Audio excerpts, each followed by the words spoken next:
I now introduce Carolyn Gage, the playwright of St. Francis and the Fallen Angels. Hi, I'm Carolyn Gage, and I am the author.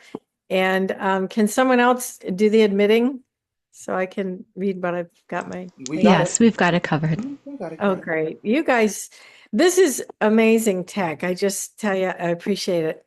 All right, I'm the author of St. Francis and the Fallen Angels, the play that you're going to hear read today by the company Shiny Unicorns. Um, and I heard them read the play many months ago, and it occurred to me, since the play is really written for the holiday season, to see if they'd be interested in reading it again in December. And they very generously were willing to do that. This play is about Frances Perkins, Secretary of Labor under Roosevelt, who should be as well known as Franklin Roosevelt, but she was a woman and she was in same sex partnerships. And so she has not gotten the press that she deserves. But just this week, President Biden signed a proclamation establishing a national monument to Frances Perkins in Newcastle, Maine, my home state, at the Perkins family homestead. And I'm very excited about that. The play, and also it's really important to me, she was in two long-term same-sex relationships, which are frequently written out of history. And it's really important to me. Lesbian visibility is a matter of life and death for so many of us. All right, the play is about the great miracle that gave us the Social Security Act, and it's also about lesbian history and visibility. It's about women in the labor movement, and it's about women having breakdowns. And we women do break down a lot. I wanted to write a play about that and about what it takes to recover from breaking down, which in a nutshell is sisterhood. So I'm delighted at the support for my work. And here are Dana Hall and Jennifer Rutherford to tell you more about the theater company and the reading. And I think that's all I need to say. I'll be sticking around for about a 15-minute talk back. And I'm going to disappear now.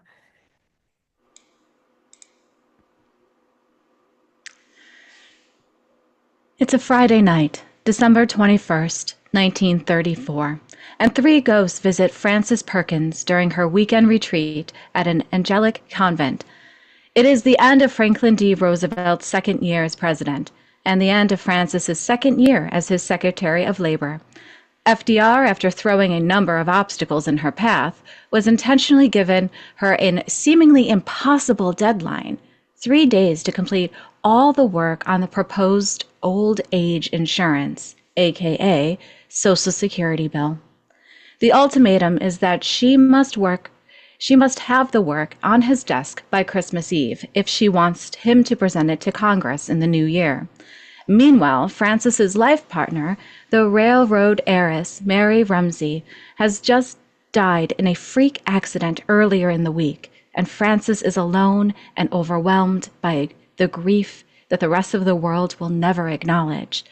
All of this has taken a toll, and Frances has made a decision to abandon the bill and resign her cabinet post. The play opens with two ghosts, victims from the infamous Triangle Shirtwaist fire of 1911. They climb through her window. They have been haunting Frances, who witnessed the disaster for 23 years.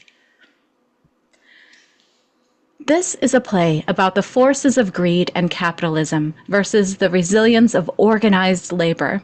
It is a play about the richest woman in America partnering the woman who represented the working class of the entire nation. It is a play about achieving the impossible, about rising from the ashes, literally, about the power of our remembered history, and about the genius that emerges when the ethos of individualism surrenders to the brilliance of the collective. Once upon a time, there was a land where the people lived in fear. Fear of old age, fear of starvation, fear of poverty, homelessness, disability, and illness. And this was even after an entire life of hard work and diligent saving. This place where they lived was called the Land of Freedom, but in truth, it was the Land of Luck.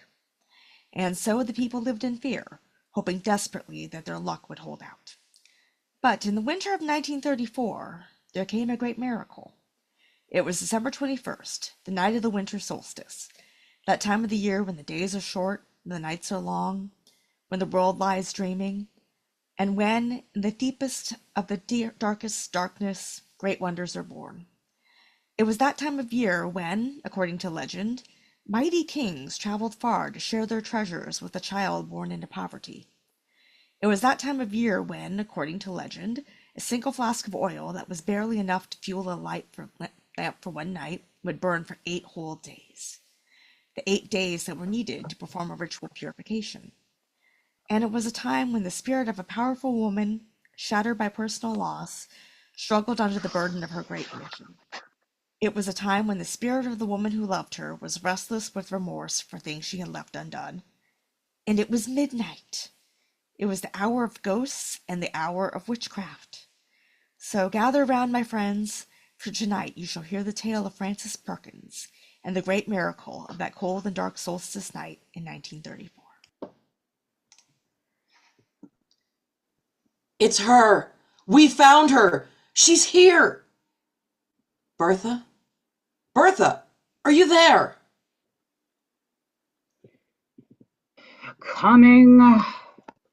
Come on! We haven't got all night. I don't know about this, Annie. It just does not feel right. What? What doesn't feel right?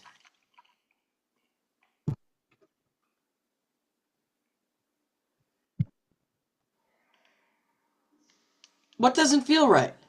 One moment, please. 1 second. I don't know about this, Annie. It just doesn't feel right. What? What doesn't feel right? Climbing through this window on some strange convent in the middle of the night. It's not something that people do. We're not people, Bertha. We're ghosts. And how else are we going to haunt Frances tonight?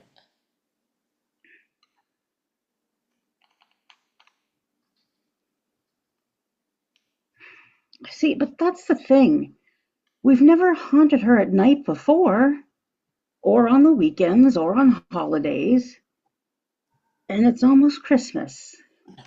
23 years of haunting, and we've never haunted her past the 40-hour work week. I thought we ran a union shop. Annie, look at her. She's too tired to even change her clothes. I know.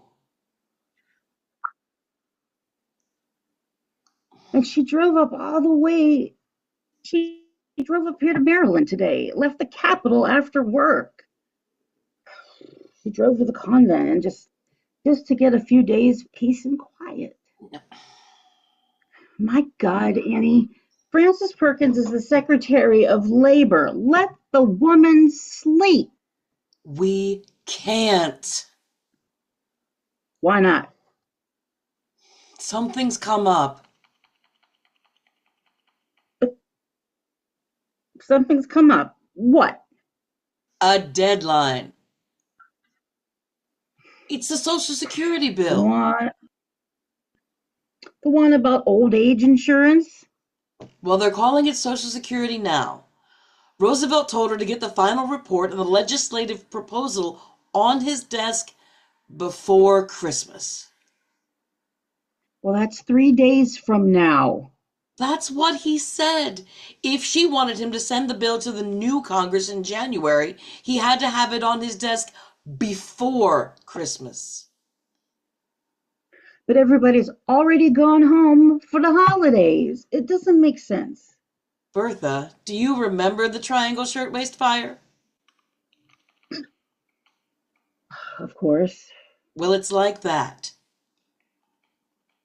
Nothing is like that fire. Well, before the fire, then, okay?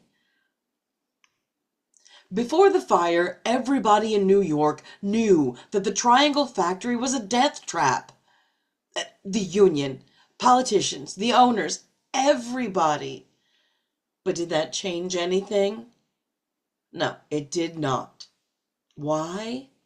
Because people couldn't see the problem. They could read about it. They could go to hear a lecture about it.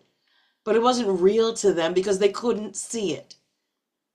But then all of a sudden, a cigarette ash lands on a trash pile, and the 9th floor catches fire, and the next thing you know, there's 100 women and girls burning alive, and another 40 smashing down on the pavement outside. And guess what? People saw it. Hundreds and hundreds of people saw it. And Frances saw it. She ran over from Washington Square and watched the whole thing. She saw you jump out the window, and I didn't jump. Somebody pushed me. For God's sake, Bertha, you were on fire. Pushed, jumped. What's the difference? The difference is I didn't jump. Look, the point is this. When people can see the problem, they do something about it. Like Frances. She saw the fire and it haunted her, which explains why you and I are here. Now, if there's anything good that's to come out of this rotten depression, it's going to be that for the first time, for the only time in history, the whole goddamn world can see with their own eyes what everybody on the 9th floor of the Triangle building already knew. That capitalism is a failure.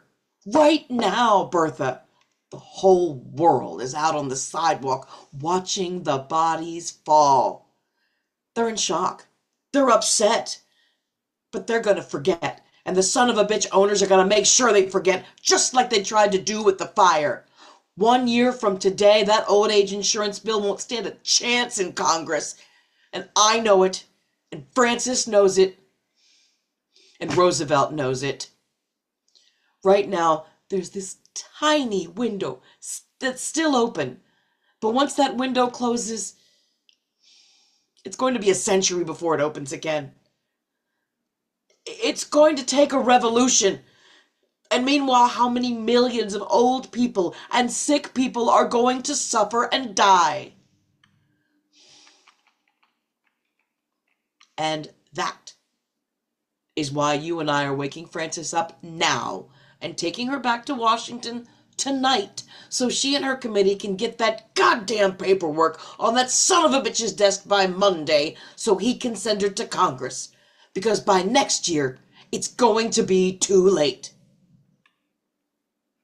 Now wake her up. Go on. This is about Mary, isn't it? What? This is about Frances's partner, Mary. Frances doesn't have a partner. She has a husband, somewhere off in a mental asylum where he's been for years, and where he's going to be for the rest of his life. What? You are so jealous of her that you can't even say her name. Mary. Mary Harriman Rumsey. Frances Perkins' housemate. Partner. Housemate. You know Mary died this week. Oh, boo-hoo, Mary's dead. Well, guess what? So are we. And do you know how she died? On a fox hunt. The woman fell off a goddamn horse. The reason Frances came up here to the convent is to grieve. Because nobody in Washington recognizes this relationship. She's grieving the loss of the life of her partner. And you can't stand it. That is ridiculous. Why is it ridiculous? Why is love ridiculous? But Mary Rumsey is the daughter of the railroad tycoon, son of a bitch, who controls the Union Pacific, the Southern Pacific, the Illinois Central, the Wells Who cares about her father? Who cares? Mary Rumsey is the richest woman in the whole country. The richest woman! And you think she would partner, the woman who represents the entire workforce in America, the Secretary of Labor. Didn't the union teach you anything? They taught me that women can fall in love with each other. They taught me that women can live together. Oh, yes, they can live together. They can live together, but that doesn't make them partners. Think, Bertha, think! The richest woman in America goes to the Secretary of Labor and offers to rent a 3-story house, one that used to be an art gallery, huge fancy house in Georgetown for just the two of them, completely furnished and fully staffed with servants, and all completely paid for by Mary. Mary pays $22,000 a month, and Frances chips in $800. Does that sound like partnership to you or something else? Yeah, of course, Frances moved in. She's not an idiot. But neither was Mary. What are you saying? Bertha, it's how the rich get richer. Wake up! The bourgeois capitalist daughter of a railroad baron, millionaire, son of a bitch heiress, invited Frances to live with her, and then, and here's the capper, she hosted parties for her.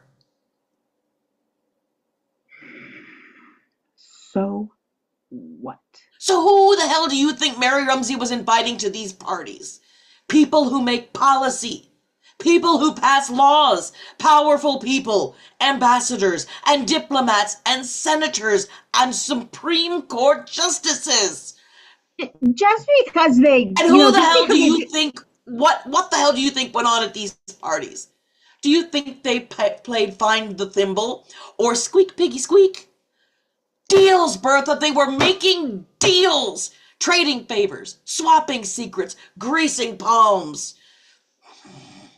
They were setting the price on the lives of people like you and me. It's a game to them. No. The people at these parties were the exact same bastards.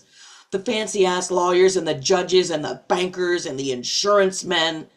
The exact same sons of bitches who decided what the victims of the Triangle Fire were worth. Remember that trial? Remember? $75 per victim, per family. That's what you and I are worth, Bertha. $75. And that is why a millionaire sets up housekeeping with the Secretary of Labor to protect her family's economic interests. It wasn't love. It wasn't even friendship. It was a deal. Bertha, wait. Where are you going? Bertha? Let go. Annie, I said let go of me. What's the point? What is the point? According to you, the rich are always going to be rich.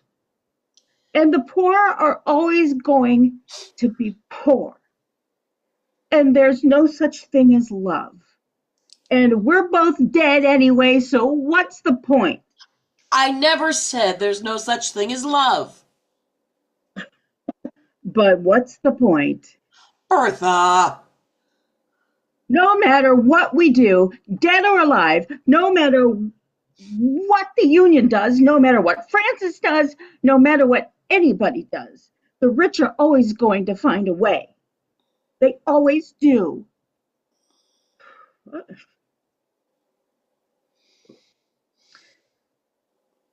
Do you remember Rose Rosenfeld? I know you remember her. 17 years old. From Vienna. They put her on the button machine because her English was better than the other girls. You remember? I remember. Well, she knew, and she tried to warn me. Knew what?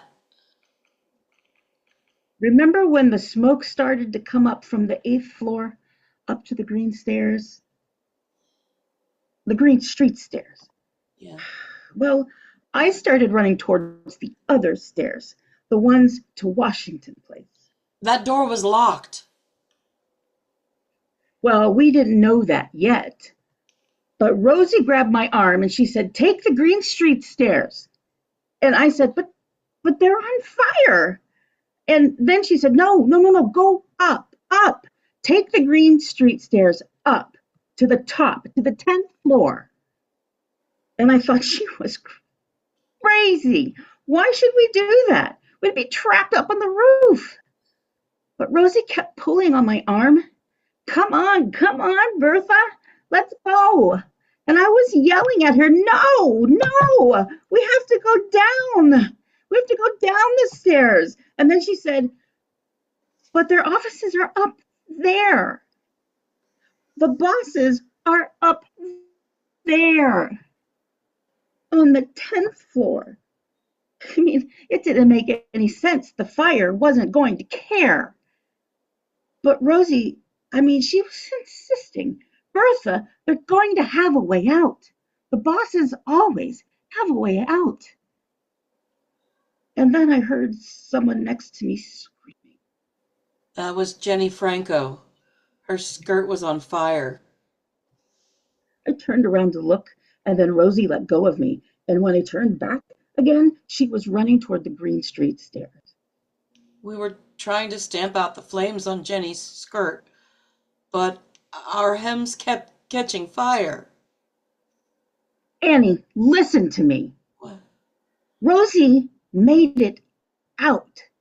She made it to the 10th floor, and when she saw that nobody was there, she took the stairs to the roof. And that's where they all were. All of them. Up on that roof. All of our bosses and the firemen were already on top of the building next door.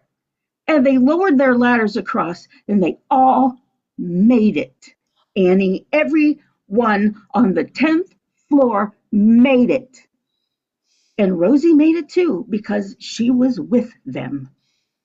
I should have listened to her. Where are you going? I don't know, and I don't care. But what about me? You have your mission. So do you. No, Annie, it's yours. It's always been yours. I remember right after my body hit the pavement, I heard your voice. You were telling me to get up, to hurry up and get up and not look back. You told me to come with you. You ordered me to come with you. So I did, because you were the supervisor. I did what you told me to do, and I've been doing what you tell me to do for 23 years, and now I'm done. But Frances! Wait, what about Frances? I hope she misses that deadline. I hope she sleeps right through it.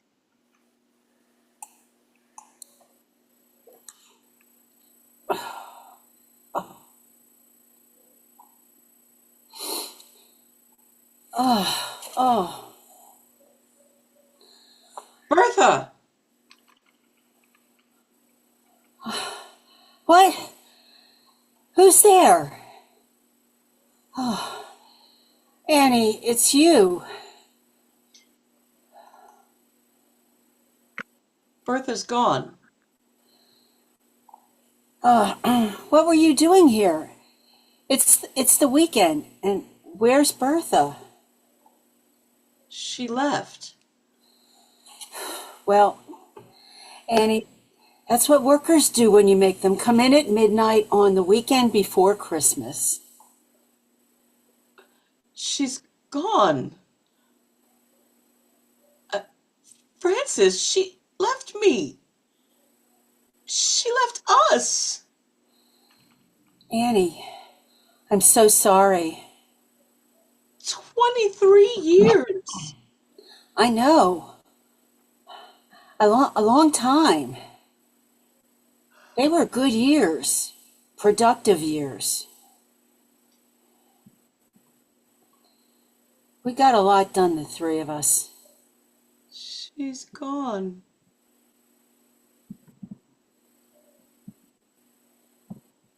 Annie, I wasn't going to tell you this until Monday. But since you're here,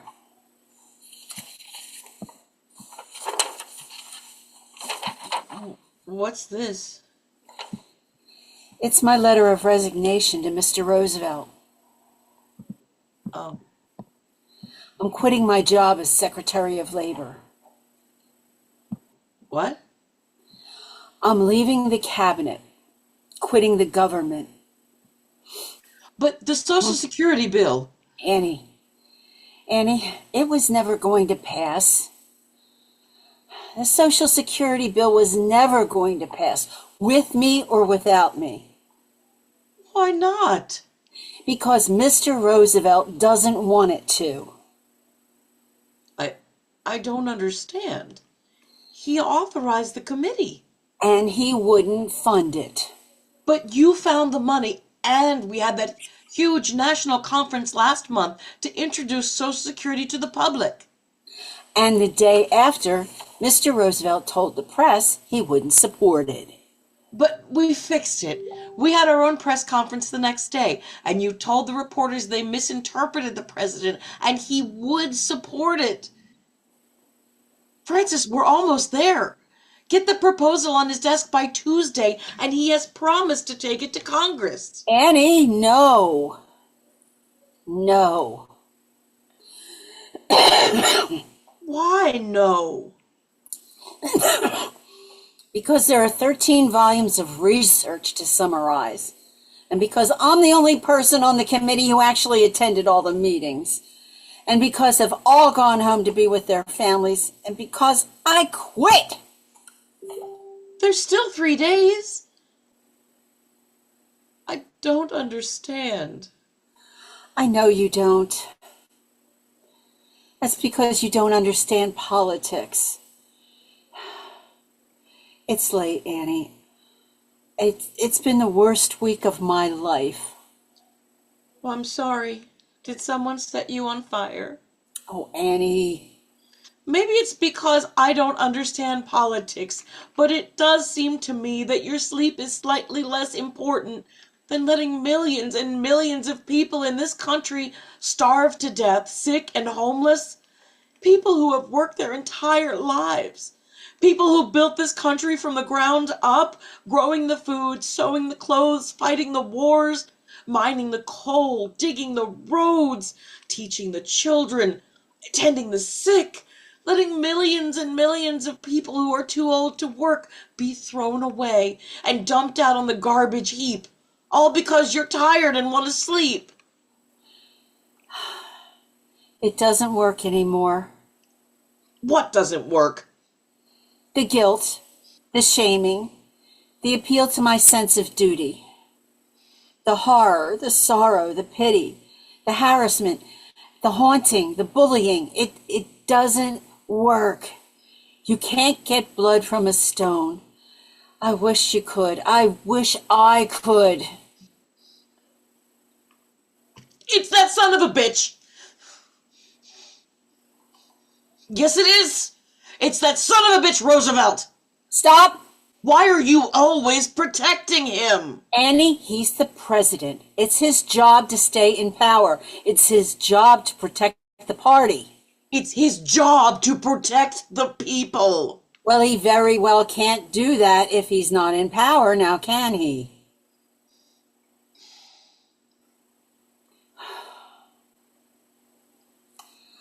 I'm going to go get Bertha. We'll be back.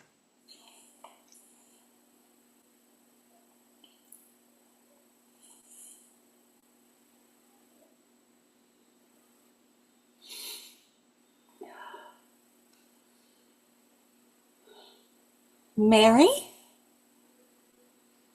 Mary?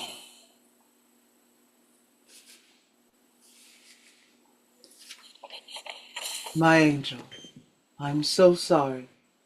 I am so sorry. Frances, I came back because I have a job to do.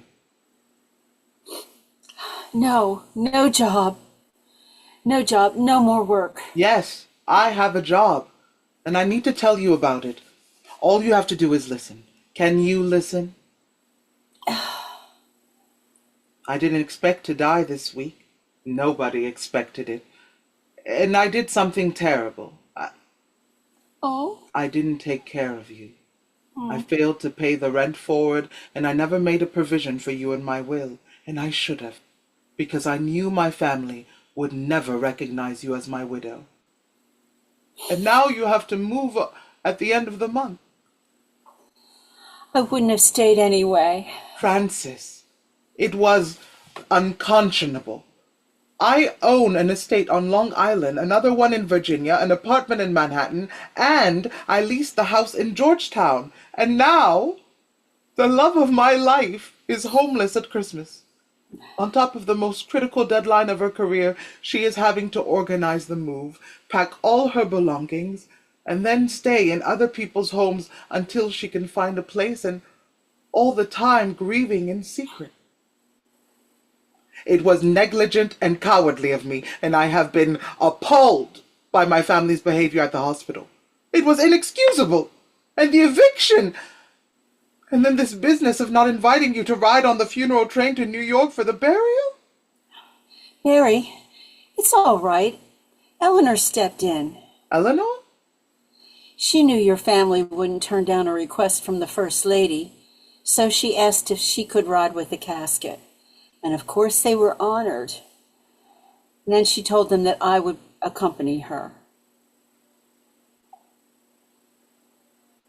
Well, I'm sorry. It's wrong. Everything about this has been wrong, and it's my fault.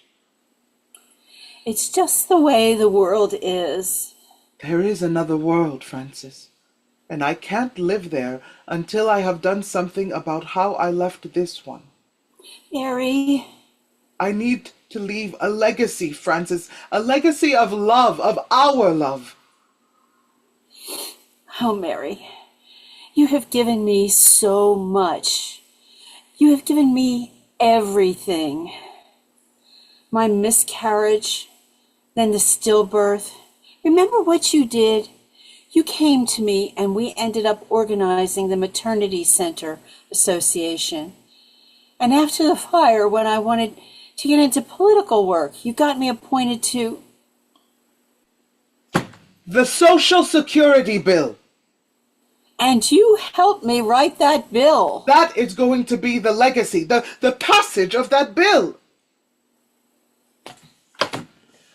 It's too late for me to leave you anything, Frances, but it is not too late for me to make sure that every single citizen of this country comes into an inheritance that they have earned, that they deserve, that they receive every single month. This will be the living legacy of our love. A legacy of a decent old age with dignity and free of fear for all citizens, for all time. I failed to leave you that legacy, but now, instead, the entire country is going to receive it in perpetuity, and it will be in your name, and you will know it. Mary, I can't. Yes, I see that. But there has to be a way, and I am going to find it. I'm back. I found Bertha. Who's this? Oh, ghosts. From the tropical fire. Ah, hello. And who are you? Oh, no. It's Mary Rumsey. No. Hell no. Welcome, ladies. And you are?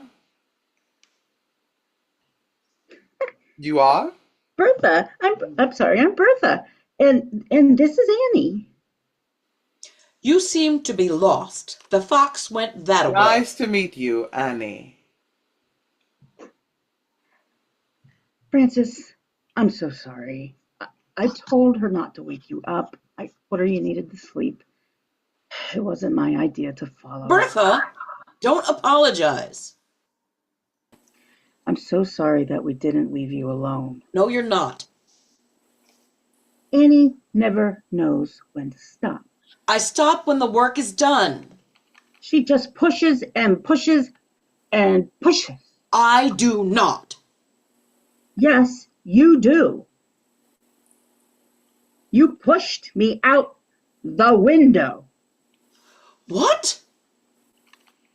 On the 9th floor. I was standing on the sill to get away from the smoke, and you came up behind me and pushed me. I did no such thing. She doesn't remember. I saw you. I turned my head and I saw you. You were on fire! Look at your dress! Did you want to burn alive? Is that what you wanted? Look at me. Look! All burned up. That's what happened to me. Is that what you wanted? To burn alive? You didn't suffer, did you? You didn't feel a thing, did you? Did you? It can be easy to confuse a feeling with a thought. Shut up! Shut up! What do you know? Pushed, jumped. Wouldn't you love to focus on that instead of the fire?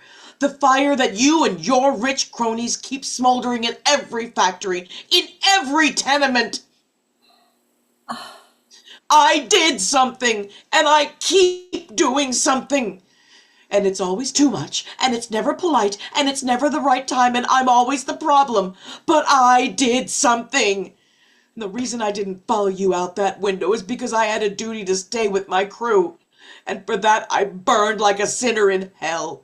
Like a witch at the stake. Why don't you and your rich little arsonist friends get together and form a commission to study this urgent push or jump problem that seems to be so troubling the workers? I'm sure we'd all be so grateful. Is this really the way you want to end 23 years? Nothing's ending. I'm not quitting, and she's not either. You're going to kill her. You're going to push her right out the window, too. Bertha, Annie, please. Frances, what do you need? I need to speak with Annie. Can you and Bertha step outside? Bertha? Oh, take the door. I'm sure we won't be the first ghosts to haunt the convent halls.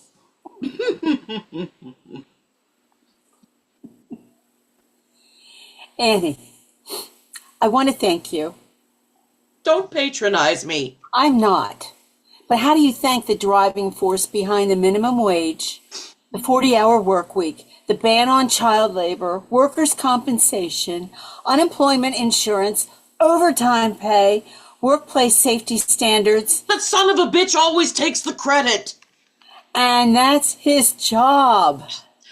No. But I want to thank you for your focus and your persistence. I love you, Annie. And I need to tell you something about Mary. I know you don't like rich people, but I love her.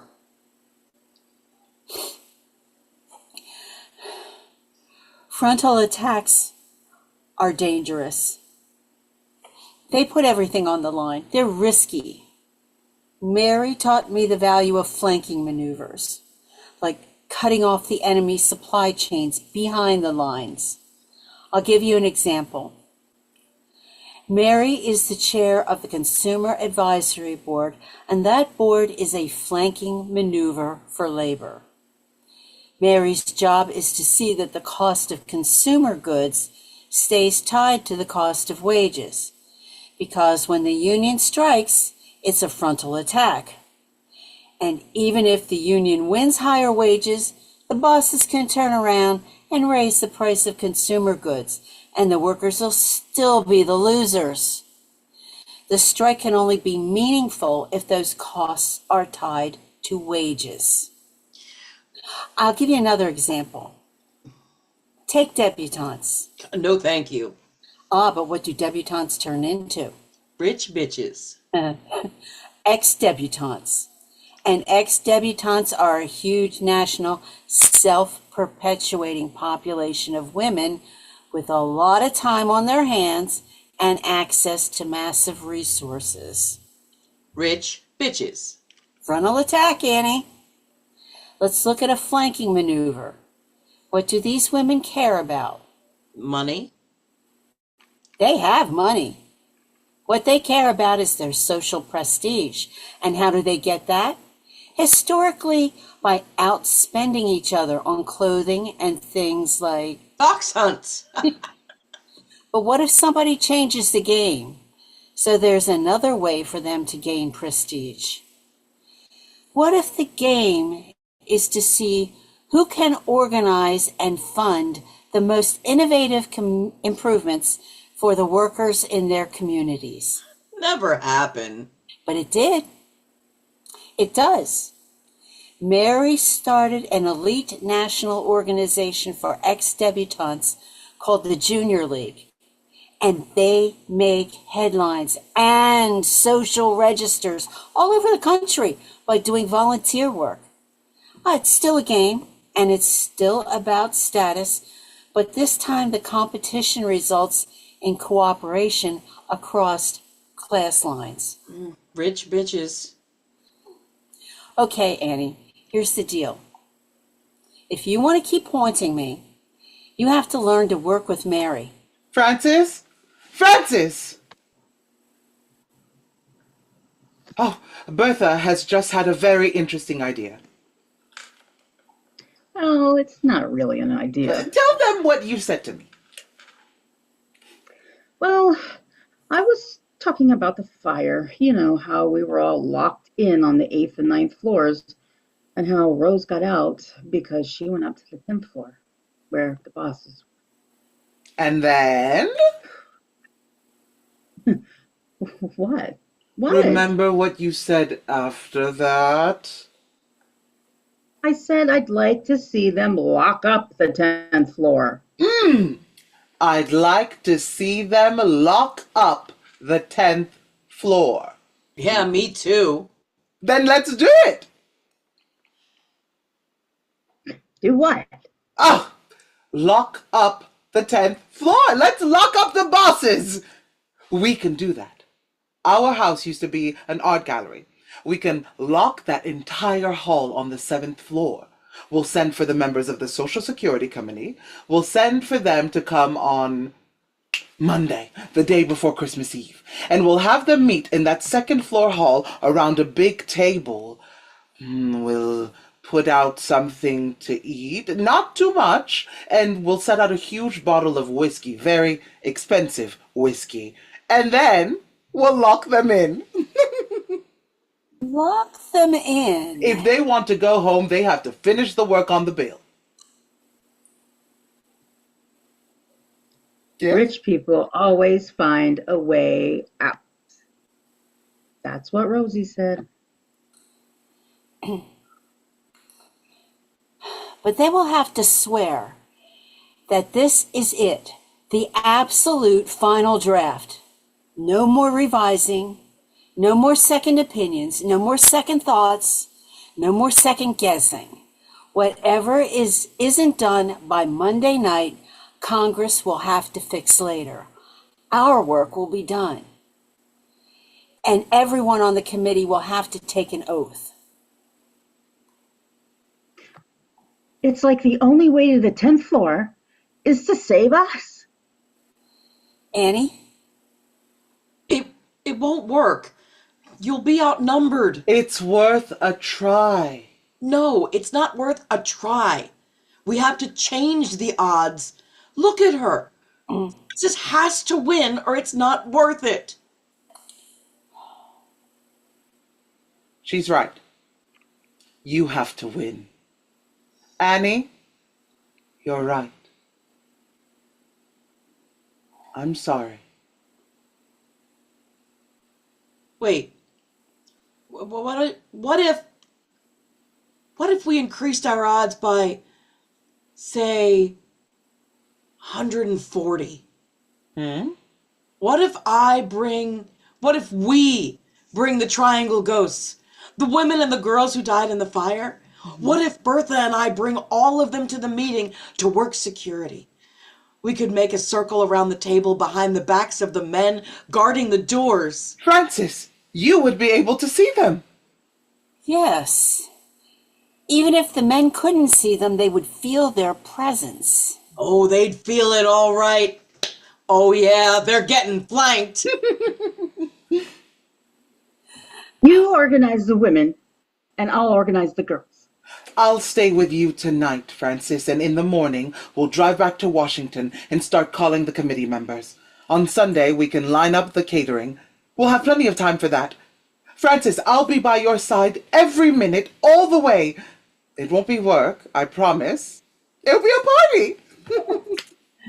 Our last one in the Georgetown house. Oh, but it's going to be a barn burner. Thank you, Annie.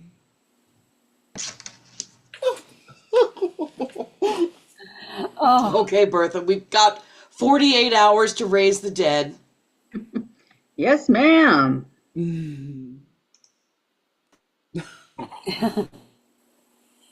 One last detail, my love. do the honors. Merry Christmas, my angel! And that was how it came about. The Great Christmas Miracle of 1934. The story of Frances Perkins and the Social Security Act. Wait! The story does not end there. Okay, everyone. Everyone has the right to a decent standard of living and old age with dignity. As long as there are bosses on the 10th floor, and as long as there are workers on the 9th, we need to keep fighting. We need to keep fighting for our Social Security law. And Frances fought for nearly a century.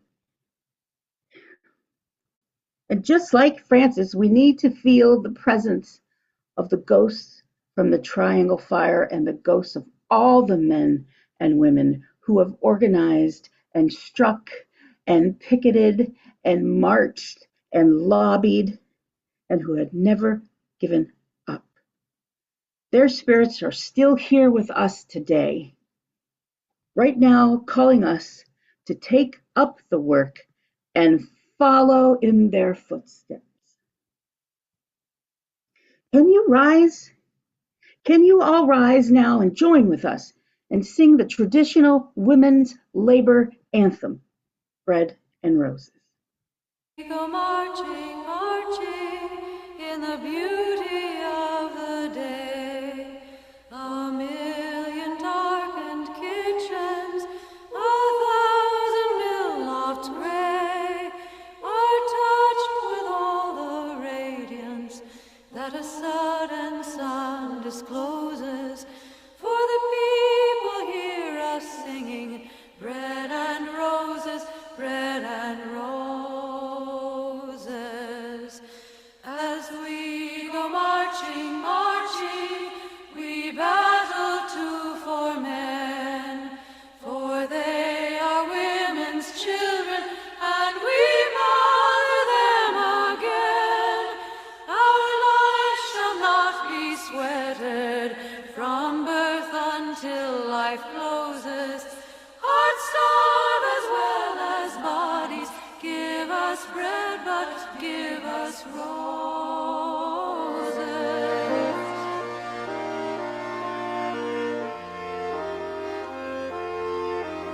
As we go marching, marching, unnumbered women dead, go crying through our singing their ancient call for bread, small art and love and beauty, their drudging spirits new. Yes, it is bread we fight for, but we fight for roses.